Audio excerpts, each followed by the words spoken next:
তারপরে দেখো ওই দেখো চলে এসেছে আমাদের স্বপ্নের রাজা। কত লোকজন দেখো, এই দেখো গাড়ি থেকে নামছে, আমি ছুটে চলে গেলাম দাদার কাছে।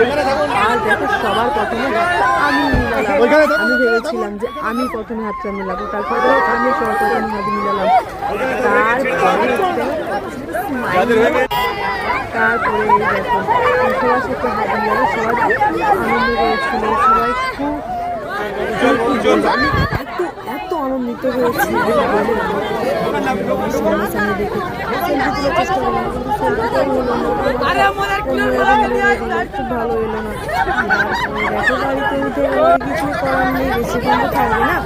দেখো মেলার মতো লোক হয়েছিল, লোক ধরে দেখো বাড়ি চলে গেল। বাড়ি যাওয়ার পরে আমি কিন্তু অনেক থেকে দেখলাম, তারপরে ভাবলাম যদি পাই আবার বাড়ি চলে এলাম। দেখো সন্ধ্যে এখনো 7টা 7:30 বেজে গেছে, বাড়ি কী করবো, আমার তো বাচ্চা আছে।